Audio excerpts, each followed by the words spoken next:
በስመ አብ ወወልድ ወመንፈስ ቅዱስ አሃዱ አምላክ አሜን።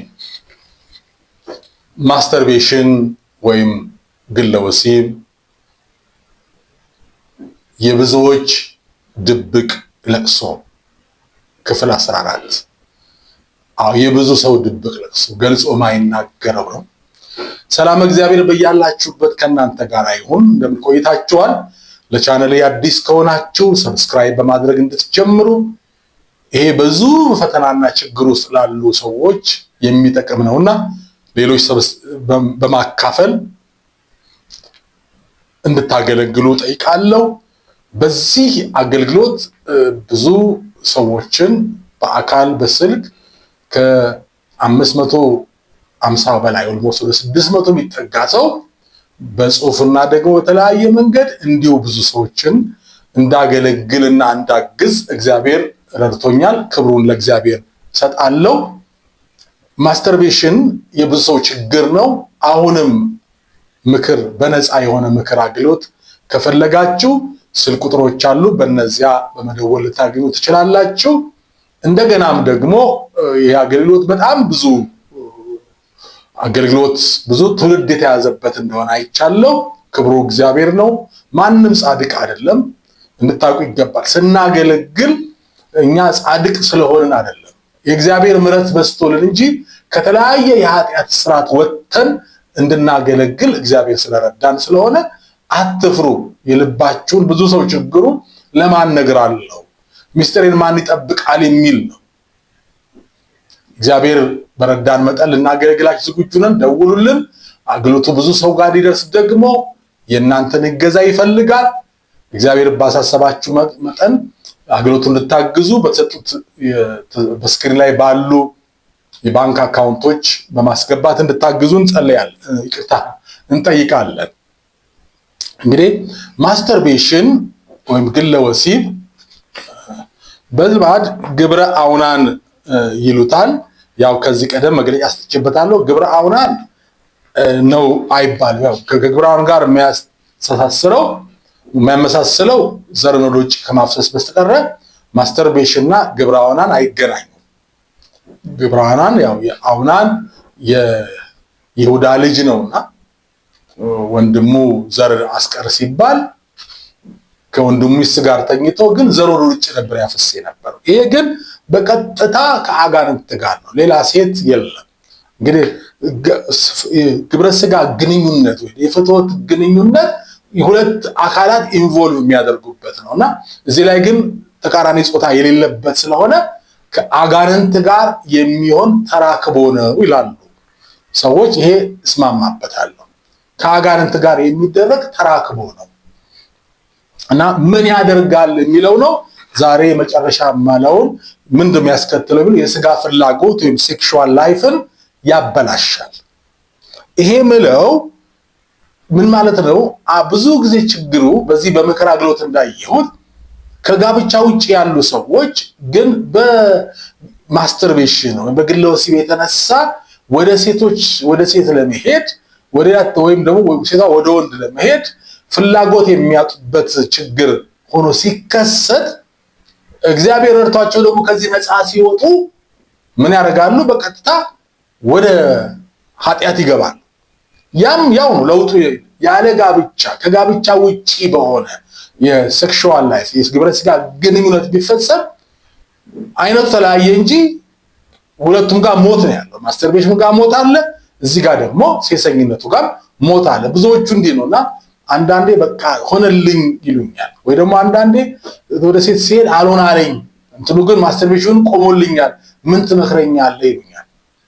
ያው ሳልፈርድ ኃጢአት መሆኑን ወደ ጋብቻ መምጣት በቅድስና ወደ ተፈቀደ ጋብቻ እንዲመጡ ነው መክረው እና ለምንድን ነው ይሄ ጤናማ ባልሆነ ሰው በወንድ አንድ ስጋ ይሆናሉ ሰውናትና አባት ተዋል ሁለቱም አንድ ስጋ ይሆናሉ የሚለው ያው ግብረ ስጋ ግንኙነትን ነው የሚያመለክተውና አንድ ስጋ የመሆን ጤናማ ግንኙነት በተቃራኒ ጾታዎች መካከል መፈጸም ሲገባው ያን ባለመፈጸሙ ጤናማ ከሆነ ውጪ በመሄዳቸው ወደ ትዳር ሲገቡ ከትዳር ጓደኞቻቸው ጋር ያለውን የስጋ ፈቃድ ፍላጎት ላይ በእጅጉ ተጽዕኖ ያሳድራል። አንደኛ ከአጋንንት ጋር የሆነ ተራክቦ ስለሆነ ሰይጣን መስዋዕቱ ስለቀረበት በዚህም ለመዋጋት ትዳራቸው ውስጥ ይገባል። ወንዶቹ ስንፈተ ወሲብ ኢምፖተንሲ የምንለው ማስተርቤት ሲያደርግ የሚታዝለት አካሉ ከሚስቱ ጋር ግልተኛ ሲል አይታዝለት። ይሄ ምንድነው ብሎ ማሰብና የአጋንንታዊ ውጊያ የቀደመ ህይወት ተጽዕኖ መሆኑን መረዳት ነው። ሴቷን ብትሆን እንደ ወንዱ ላትቸገር ትችላለች። ወንድ ሰጪ ስለሆነ የግድ የራሱ ዝግጅት ያስፈልገዋል። ሴቷ ተቀባይ ስለሆነች ችግር ላይኖርባት ቢችልም ግን የትዳር ጓደኛዋ ያውቀዋል። ሴንሲቲቭ አይደለችም። ለዚያ ጉዳይ ፍላጎት አይኖራትም። በድን ነው የምትሆነው። ያ ደግሞ ባሏ እንዲያዝንባት ለምንድን ነው በኔ ፍላጎት ጊዜ አንቺ እንዲምትሆኝ ወደሚል ያመጣል። ተጽዕኖ ይሄ ስለሆነ ባልና ሚስቶችም በግልጽ ካውንስሊንግ ውስጥ ምክር አገልግሎትና የጸሎት እገዛ ማድረግ ያስፈልጋል እንጂ ትዳርን ለማፍረስ መሄድ፣ ጠብ ውስጥ መግባት፣ ከኔ ውጭ ሌላ ጋር ሄደሻል ለማለት አይደለም።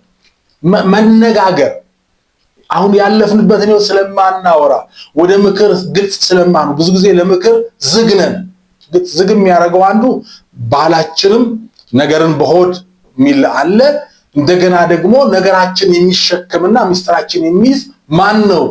እሱም ችግር ነውና ግን ይሄ ተጽዕኖ ሲፈጥር የግድ አማካሪ ተመካክራችሁ ችግሩ ምንድነው? ምን አይነት ልምምድ ውስጥ ነው ያለፍኩት? እኔ ያለ ሙሉ ስላለፍኩኝ ነው የኔ ባለቤት ይሄ ችግር አለ። ይሄ ችግር ያመጣ ተጽዕኖና ታገሺ፣ ምን እናርግ አብረን። ችግሩን ሄደ አንተ ፍታው፣ ችግርሽ ሄደሽ አንቺ ፍቺው አይደለም። ችግሩ የጋራ ነው። እስቲ ችግሩን እንዴት እንፍታው? ይሄ በትዳር መካከልም ሌላም ጊዜ ላይ የሚጠቅም ነው።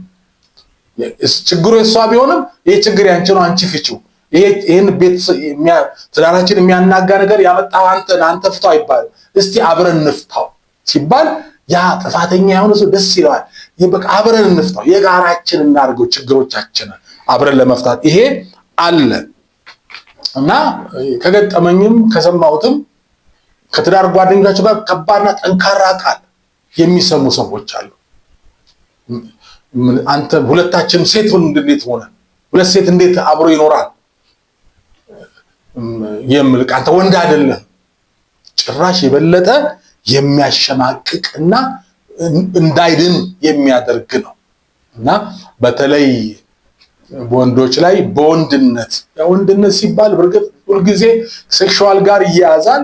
ወንድነታችን የሚገለጽ በሴክሹዋል ብቻ አይደለም፣ መታወቅ ያለበት ግን የማንነትን የሚነካ ነገር ከባድ ነው እና ተረድቻለሁ፣ ችግር እንዳለ ተረድቻለሁ ባለቤቴ፣ ይሄን ችግር እንዳለ ገብቶኛል የኔ ባለቤት፣ ምን እናርግ ብሎ ጉዳዩን በጥንቃቄ መፍትሄ መፈለግ እንጂ ማሸማቀቅና ማስጨነቅ አይገባም። አንዳንዴም በጋራ ሳያወሩት ውጪ ያወሩታል። ለምሳሌ ሚዲያ እንደ በጣም ያሳዝናል። ያው አያነባለው ሲመጣልኝ ያለውና ሚዲያ ላይ የኢምፖተንሲ ችግር ባለቤት እንዲያት ችግር አለባት ምን ላርግ ተብሎ ይናገር። ለሱ ይሄ በሚዲያ አይፈታም። ሁሉም ሰው አማካሪ የሆነበት እኮ ነው። ሚዲያ ከባድ ነው። ትክክለኛ ጤናማ የሆነ ፖቴንሻል ያላቸው መካሪዎች ሁሉም አሉ። እኔም ባቂም እያረኩ ነው። ግን ከትክክለኛው ቦታ መረጃ መጠየቅ ሲገባል፣ እርዳታ መጠየቅ ሲገባል ሚዲያ ላይ እናወጣዋለን። ይሄ በጣም በትዳር ጉዳይ ላይ ጉዳያችሁን በድብቅ ስምም ቢሆን በሌላ ስም ቢሆን አታውጡት። መፍትሄ ያለው እንዴ አምድ አማካሪ አትፈልጉም? ለሚሊዮኖች ሚዲያ ላይ ከምትበትኑት ይሄ በጣም የሚያሳዝነኝ ነውና መታወቅ አለበት። ስለዚህ በመንፈሳዊ ምክር፣ በጸሎት፣ በሕክምና መፍትሄ ያለው ነው እና ይሄ መታወቅ አለበት። አጋንንታዊ ተጽዕኖም ስላለበት የሰይጣን ውጊያ ስለሆነ ጸሎትና መንፈሳዊ እገዛ ይፈልጋል። ማስተርቤሽን እኮ በቃ ተዋለሁ እንደማንኛውም ሰው አቆማለሁ ብለህ ትፎክራለህ። ውሻ ወደ ጥፋቱ እንደሚመለስ ግን ሁሌ ተመለሰ እዛ ነው የምትገባው። ወደ ጥፋቱ እንደሚመለስ ይላል ሰለሞን። ውሻ ስንፍናውን የሚደግም ሰው እንዲሆን ይላል። ምሳሌ 26:11 ላይ። አዎ የእግዚአብሔር ቃል ያረጋግጥልናል። ይሄ ተመላለሰን እዛ ውስጥ መሄድ የውሻ ህይወት እንደሆነ። በቃ ለምሳሌ ይሄ ኬስ ሲያጋጥም በቃ በዚህ እንዲው ሆኜ ቤተክርስቲያን ሄዳለሁ፣ እንዴት አድርጌ ጸልያለሁ፣ እንዴት አድርጌ እግዚአብሔርን ቃል አነባለሁ፣ እኔ እኮ ረክሻለሁ፣ ከእግዚአብሔር ጋር ተለያይቻለሁ እያላችሁ ትርቃላችሁ። መንፈሳዊ ነገር የምትሸሹ ትሆናላችሁ። ለምንድን ነው? አጋንንት አውቆ ነው እየከሰሰ ውድቀታችሁን በመጨማመር ተስፋ እንደሌላችሁ አድርጎ ወደ ዘላለም ሞት ለመውሰድ ስለሚፈልግ ነው። እና አታድምጡት። ሶምሶንን ይዩት። በአንድ ኃጢአት የሚቀጥለው ኃጢአት ከዛ በኋላ ምን ሆነ? የጠላቱ መጫወቻን ያደረገው ቀድሞም ፈጥኖ ስላልተነሳ። የሥጋ ፈቃድ ፍላጎት እንዲገዛችሁ አትፍቀዱለት።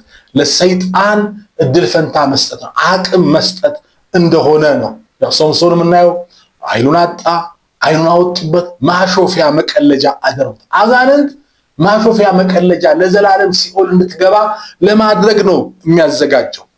እና ማስተርቤሽን አጋንንት የእናንተን ሕይወት ለመቆጣጠር እድል የሚያገኝበት መንገድ ስለሆነ አእምሯችሁን፣ መንፈሳችሁን፣ አቅማችሁን ሊበላ ሰይጣን ሊያዳክም የሚፈልግበት መንገድ ስለሆነ ልትነቁ ይገባል።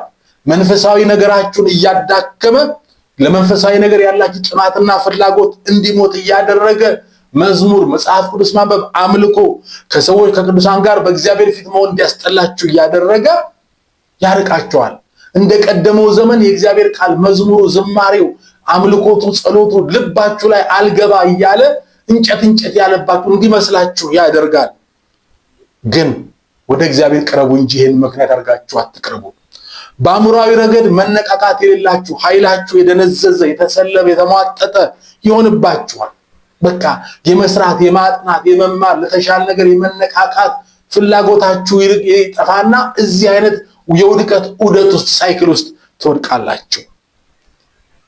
በስጋ ህይወታችሁ ኃይላችሁ ይወርዳል፣ ደካማ ትሆናላችሁ። በቃ ድክም ትላላችሁ። ልክ ነው እንዴ?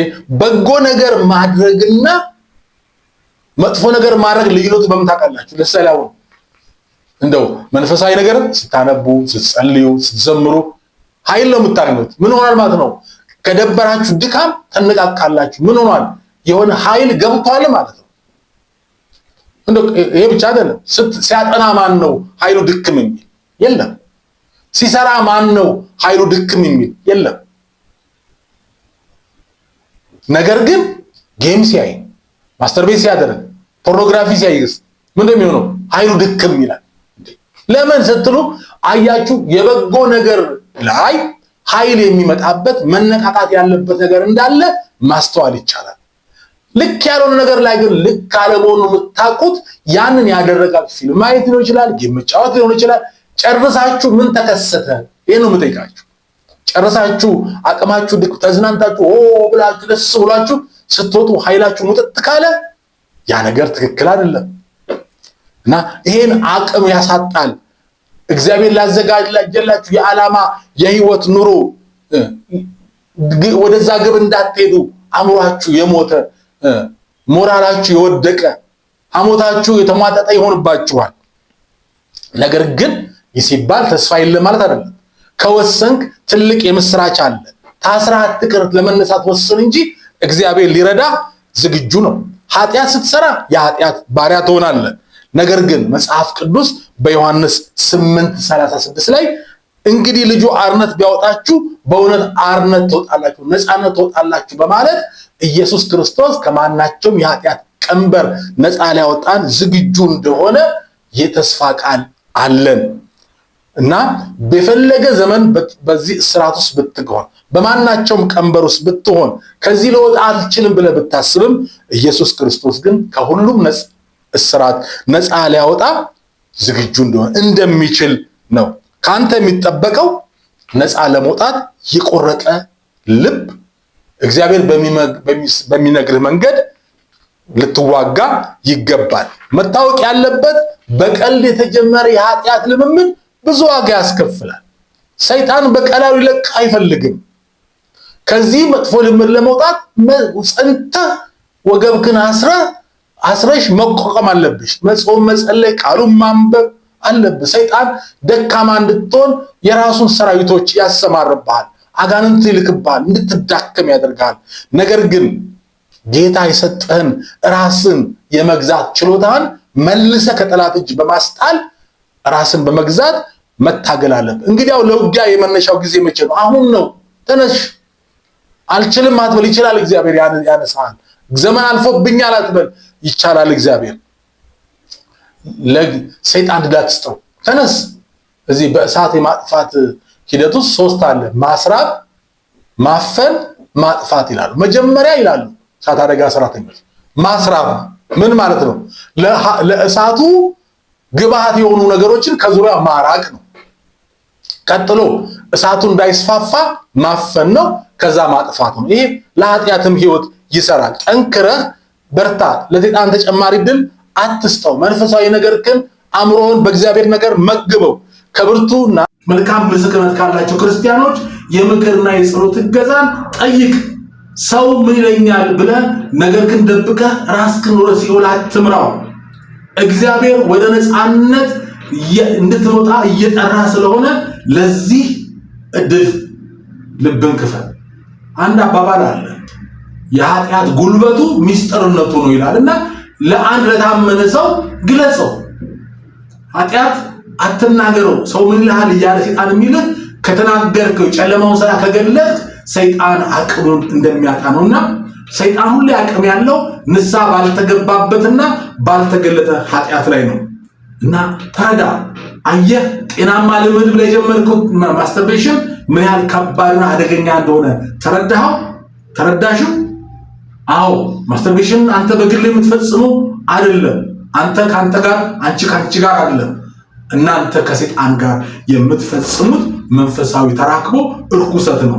ይሄ እግዚአብሔር ላንተ ያዘጋጀልን ዓላማ የሚያጠፋ፣ ግብን የሚያበላሽ፣ ሰላምን የሚያደፈርስ፣ ኃይልን የሚያዳክም፣ ከእግዚአብሔር ጋር ያለን መለኮታዊ ግንኙነት የሚያጠፋ ወጥመድ ነው። ሰይጣን ትልቁ መሳሪያው ማታለል ነው። የዲያብሎስ ሽንገላ ተቃውሙ ዘንድ ይላል ኤፌሶን 6 ላይ። ይህ እኮ መዝናናት ነው። እንደውም ከዚህ ቀደም አስቸዋለሁ። ጀንትል ሜን ዶንት ሬፕ ዘ ማስተርቤት ይላል። በቃ አስተዋይ ሰው በቃ ጥሩ ወንድ ምንድነው ሬፕ አያደርግም፣ አይደፍርም፣ ማስተርቤት ያደርጋል ይላል። ሰይጣን እግዚአብሔር ገስ ሬፕ አደጋ ነው አውቃለሁ፣ ግን ማስተርቤሽኑ የዛ ነው ያክል አደጋ አለው። እና ግን እግዚአብሔር ከየትኛውም የኃጢአት ስርዓት ነፃ የሚያወጣ ጸጋ አዘጋጅቶልሃል። የእግዚአብሔር ኃይል ከማናቸውም ስርዓት ነፃ ሊያወጣ ብርቱ ነው።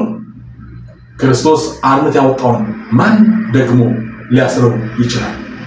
ሰይጣን ያዘጋጀልን ክፉ ዕቅድ አትጠቀም፣ አትያዝልን።